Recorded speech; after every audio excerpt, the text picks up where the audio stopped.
Este é o programa Nisto Cremos as Grandes Verdades da Bíblia.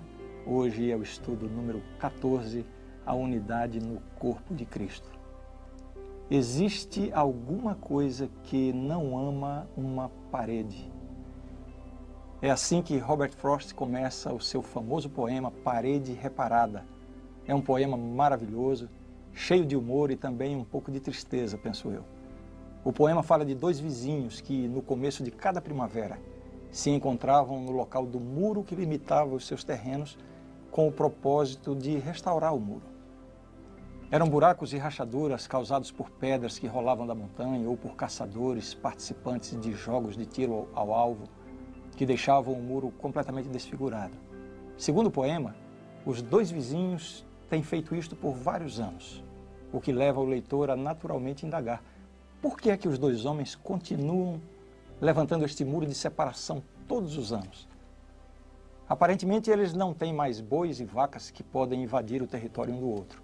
Então, por que a parede continua sendo reparada ano após ano? Por acaso já não ficou claro que não existe mais a necessidade de construí-la? No entanto, a parede, o muro, ainda seguia sendo reparado ano a ano. Por quê?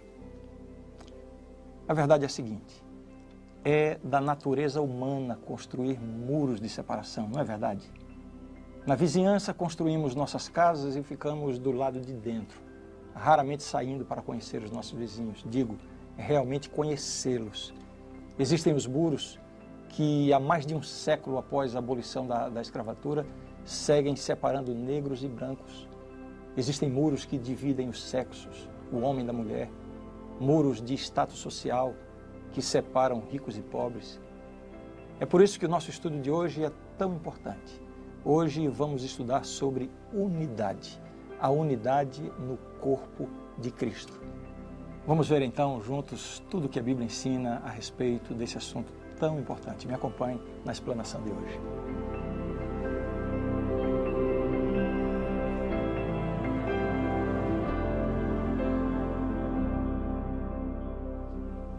Quando Jesus concluiu a sua obra na terra, ele continuou sentindo uma verdadeira agonia pela condição dos seus discípulos. Eles permitiram que a inveja os levassem a discussões sobre quem seria o maior e quem deveria receber a posição mais elevada no reino de Deus.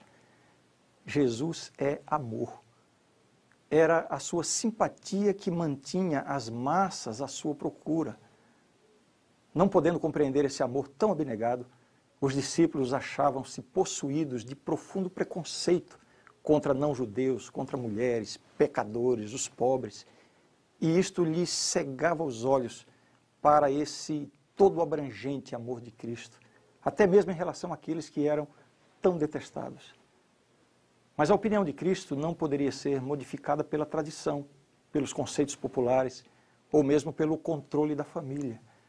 Seu irrepreensível amor atingiu as profundezas e restaurou a humanidade ferida.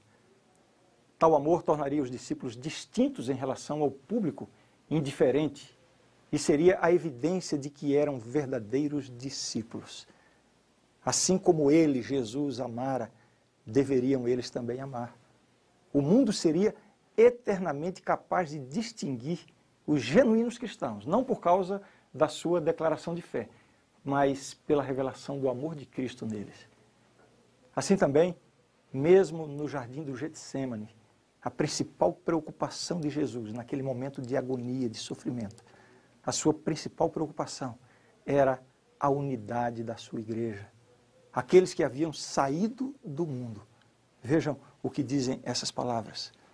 Jesus disse: eu neles e tu em mim, na sua oração, a fim de que sejam aperfeiçoados na unidade, para que o mundo conheça que tu me enviaste e os amaste, como também amaste a mim. Veja, Jesus está aqui orando por uma unidade no seio da igreja, uma unidade que fosse semelhante àquela unidade experimentada dentro da própria divindade. Essa unidade é o mais poderoso testemunho que a igreja pode oferecer em favor do Evangelho. Vejam se não é isso que está aqui. Para que o mundo conheça que tu me enviaste. É esta unidade. É importante saber que o poder que impele a igreja para obter essa unidade pela qual Jesus orou é o poder do Espírito Santo. Assim diz a Bíblia. Efésios 4, versos 4 a 6. Há somente um corpo e um Espírito, como também fostes chamados numa só esperança da vossa vocação. Há um só Senhor, uma só fé, um só batismo, um só Deus e Pai de todos, o qual é sobre todos, age por meio de todos e está em todos. Ao chamar os membros de todas as nacionalidades e etnias, o Espírito Santo os batiza num único corpo, o corpo de Cristo, que é a igreja. À medida que eles crescem em Cristo, as diferenças culturais já não causam mais divisão. O Espírito Santo quebra as barreiras entre ricos e pobres, altos e baixos, homens e mulheres. Quando os cristãos compreendem que à vista de Deus todos são iguais, eles então mantêm essa estima uns pelos outros. O texto que lemos afirma que há uma só fé, um só batismo, e através da fé comum, uma só fé, fé pessoal no sacrifício expiatório de Cristo, que todos se tornam parte do corpo. Esta fé é também expressa no batismo único, que simboliza a morte e a ressurreição de Cristo. Esse texto ensina também que existe um só Espírito, um só Senhor e um só Deus e Pai. Isso demonstra que todos os aspectos da unidade da igreja encontram o seu fundamento na unidade da Trindade divina. Esse é o modelo. Uma pergunta: qual seria então a abrangência dessa unidade esperada na igreja, no corpo de Cristo? Os cristãos experimentam unidade de mente e julgamento. Observe só essas exortações da palavra de Deus. Romanos 15, versos 5 e 6. Ora, o Deus de paciência e consolação vos conceda o mesmo sentir de uns para com os outros, segundo Cristo Jesus, para que concordemente e a uma voz glorifiqueis ao Deus e Pai de nosso Senhor Jesus Cristo. O outro texto diz assim, 1 Coríntios capítulo 1, verso 10. Rogo-vos, irmãos, pelo nome de nosso Senhor Jesus Cristo, que faleis todos a mesma coisa e que não haja entre vós divisões. Antes, sejais inteiramente unidos na mesma disposição mental e no mesmo parecer. Veja ainda esta outra exortação da Bíblia. Esforçai-vos, consolai-vos, sede do mesmo parecer, vivei em paz, e o Deus de amor e de paz estará convosco. 2 Coríntios, capítulo 13, verso 11. Quantas exortações de Deus através da Bíblia para que nós vivamos em paz, tendo o mesmo parecer. O que esses textos estão dizendo é que a igreja deve revelar unidade de sentimentos, de pensamentos e ação. Agora surge a pergunta, que é muitas vezes a preocupação de alguns. A unidade que a Bíblia pede da igreja significa que todos têm que pensar do mesmo jeito, ter as mesmas opiniões sobre tudo, os mesmos gostos, etc.? Afinal, o que significa essa unidade na fé? Vejamos em primeiro lugar a questão da unidade no sentido de uniformidade. A unidade bíblica não implica uniformidade. Uma das metáforas bíblicas mais utilizadas para a igreja é a do corpo humano.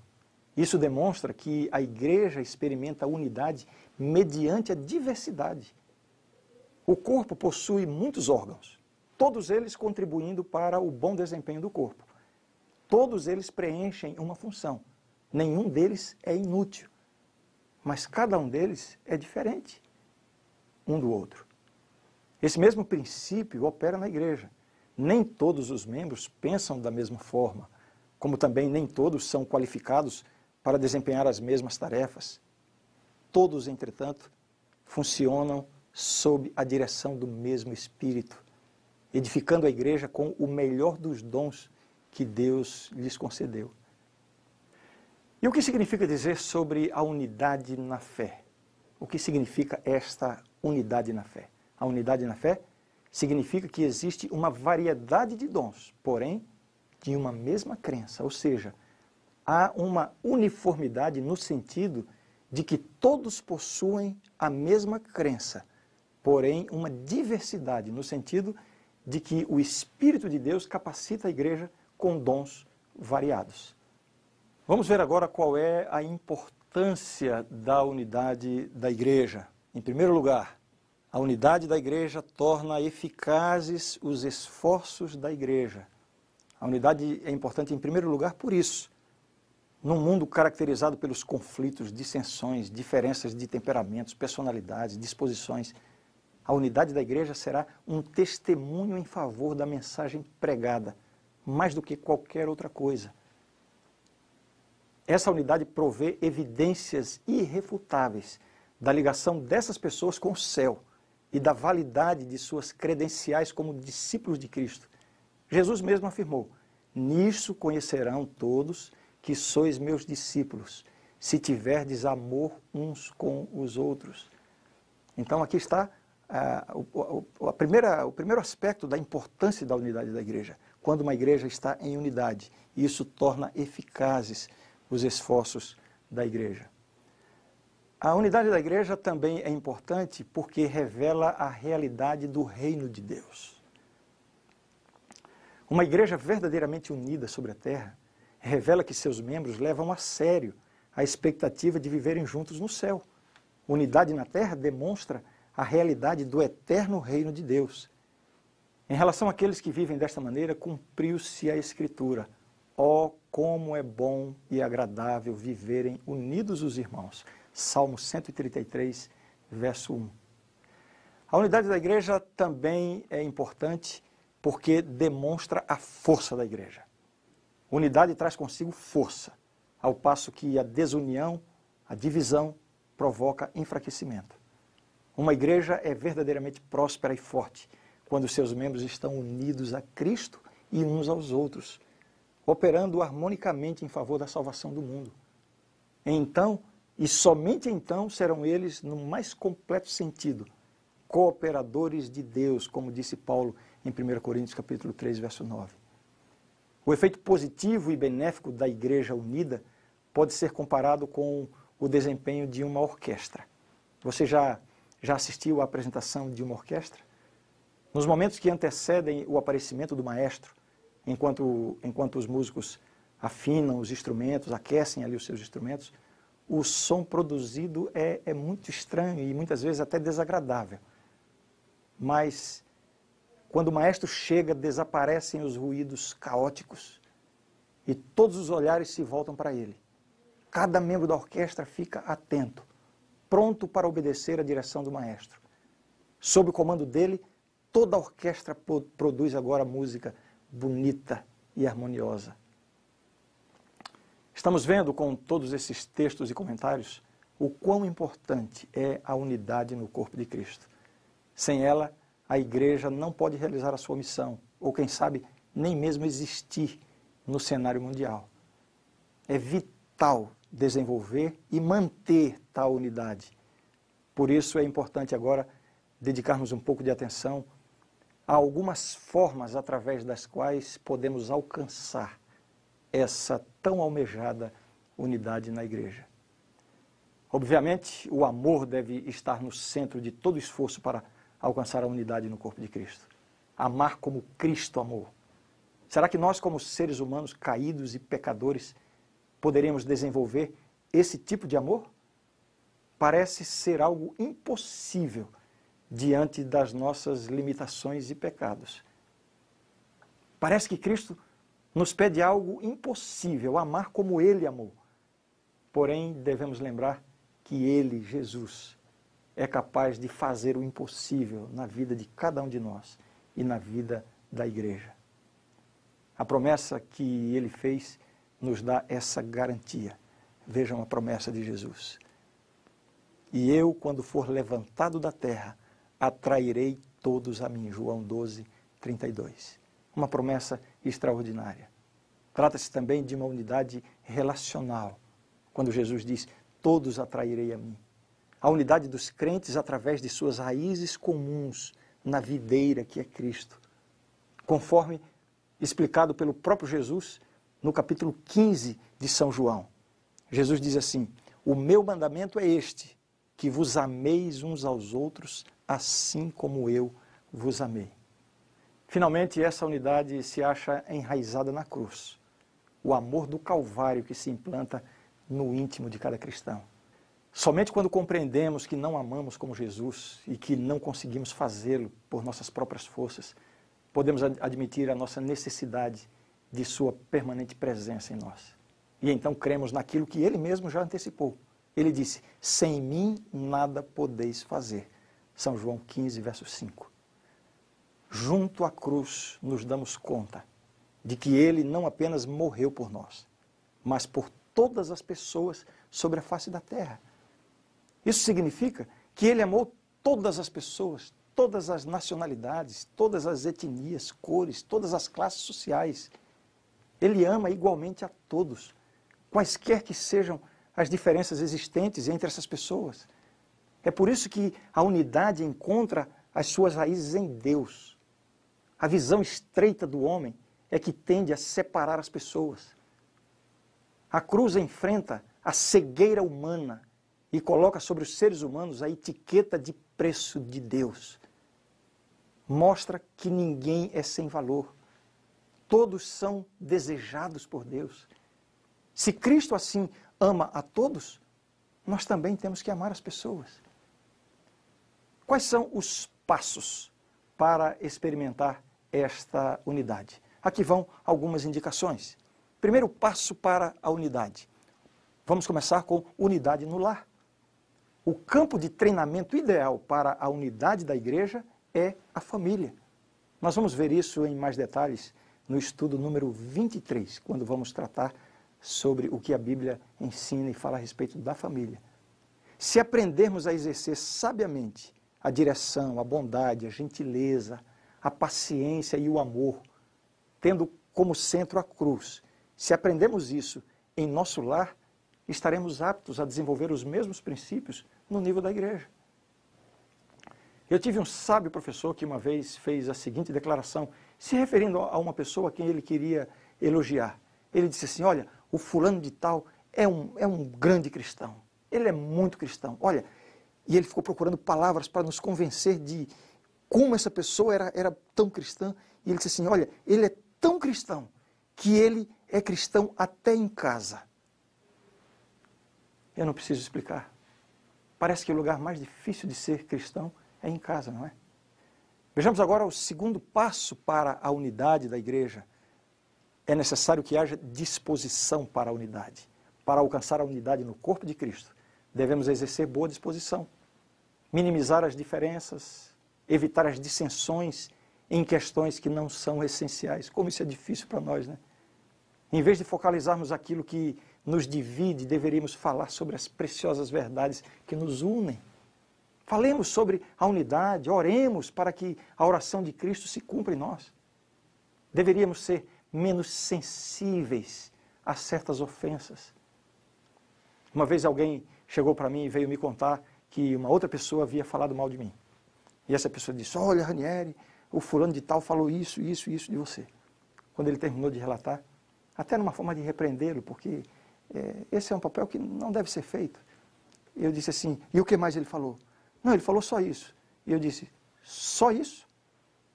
Aí ele olhou para mim e disse, você está achando pouco? E eu disse, sim, estou achando muito pouco. Como assim, se ele falou coisas que te ofendem? Eu sorri e disse assim, eu estou achando muito pouco. Porque se ele me conhecesse melhor, ele teria muito mais para falar de mim. Se você analisar bem, cada vez que uma pessoa fala mal de você, se você pensar bem, é possível que essa pessoa tivesse muito mais coisas a falar se conhecesse melhor você. Assim comigo. É assim, com mais amor, mais paciência, menos sensibilidade nesse aspecto e maior disposição para perdoar e pedir perdão, é que nós podemos alcançar o alvo de Cristo para nós, a unidade. Um terceiro passo para alcançar a unidade da igreja, trabalho unido rumo a um objetivo comum. Esse trabalho é o trabalho ou a obra da pregação do Evangelho. Unindo-se na pregação do Evangelho, a igreja aprende a desenvolver e a conservar a harmonia. Isso aqui é fato. Existe um chavão no mundo religioso que diz assim que na igreja quem não trabalha dá trabalho. E é uma grande verdade. A pregação do Evangelho ensina aos cristãos que todos constituem partes individuais da grande família de Deus e que a felicidade do todo depende do bem-estar de cada um. O quarto passo para alcançar a unidade na igreja é este aí, desenvolvimento de uma perspectiva global. A igreja deveria fazer qualquer coisa ao seu alcance, no sentido de desarraigar o isolamento cultural, nacional ou mesmo regional. Para poderem obter unidade de julgamento, propósito e ação, os cristãos de diferentes nacionalidades devem mesclar-se e servir uns aos outros. Nesse aspecto também a igreja deve ser cuidadosa em não fomentar interesses nacionais separatistas, os quais podem ameaçar o seu impulso unido de extensão mundial. Vejamos agora o quinto passo para a unidade da igreja: evitar atitudes que causem divisão. Atitudes de egoísmo, orgulho, confiança própria, autossuficiência, superioridade, preconceito, crítica, denúncia, acusações entre os irmãos. Tudo isso contribui para a desunião na igreja. Contemplando o amor de Deus manifesto no dom de Cristo, podemos renovar o amor de uns para com os outros. Veja o que diz esse verso da Bíblia. Nisto se manifestou o amor de Deus em nós, em haver Deus enviado o seu Filho unigênito ao mundo, para vivermos por meio dele. Nisto consiste o amor, não em que nós tenhamos amado a Deus, mas em que ele nos amou e enviou o seu Filho como propiciação pelos nossos pecados. Amados, se Deus de tal maneira nos amou, devemos nós também amar uns aos outros. 1 João capítulo 4, versos 9 a 11. A graça de Deus, mediada pelo Espírito Santo, é capaz de subjugar essas fontes de desunião existentes no coração natural do ser humano. Eu quero concluir agora. Quando uma das igrejas do Novo Testamento apresentou o problema da desunião, Paulo aconselhou a igreja com as seguintes palavras. Ele disse: andai no Espírito. Gálatas 5,16. Através de constante oração, devemos buscar a orientação do Espírito e ele nos conduzirá em unidade. Esse é o alvo para a igreja de Deus. Vejamos mais esse texto. Mas o fruto do Espírito é amor, alegria, paz, longanimidade, benignidade, bondade, fidelidade, mansidão, domínio próprio. Contra estas coisas não há lei. Como é triste quando em uma igreja existe desunião. Como é triste quando pessoas que professam a mesma fé, que estão se reunindo no mesmo lugar para adorar a Deus, mas entre si têm demonstrado discórdia, desentendimento, falta de perdão. Aqui está, nesse texto, o fruto do Espírito, um poderoso antídoto contra a desunião. Exatamente como Jesus, o Filho de Deus, se tornou irmão de cada filho de Adão e Eva, assim também os seus seguidores são chamados para alcançar a unidade no amor e também na missão. Dessa maneira, a igreja cumprirá plenamente a sua missão, a missão redentora neste mundo. E nós, como cristãos individuais, vamos desfrutar da verdadeira alegria que é fazer parte do corpo de Cristo, uma igreja que vive em unidade e em amor.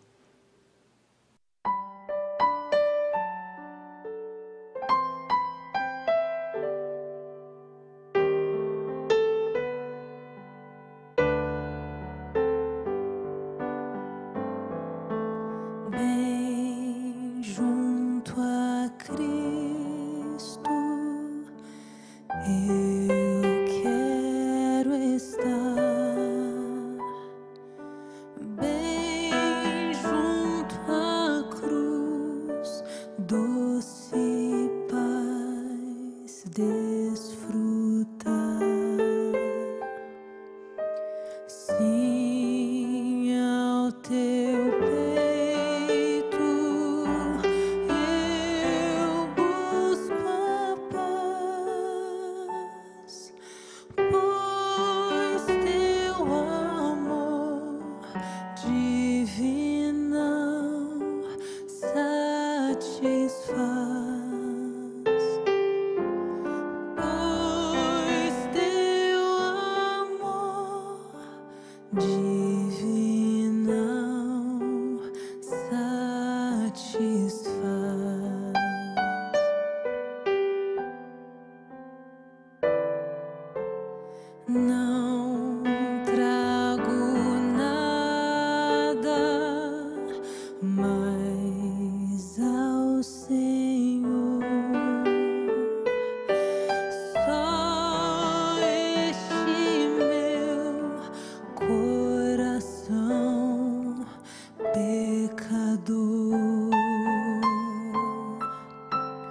mas te suplico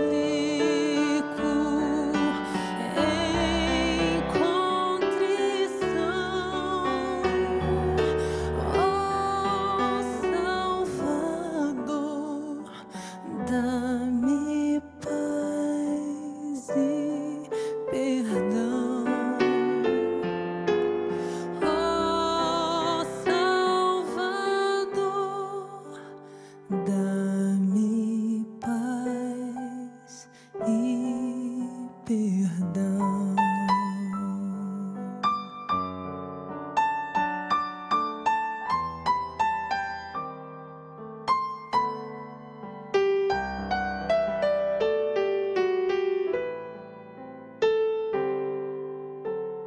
Sim, quero a Cristo, bem junto estar, até lá no além conseguir aportar. Ó lar eterno, lar de esplendor, lá estarei junto ao meu Salvador. Lá cantarei todo o seu grande amor. Lá cantarei todo o seu grande amor.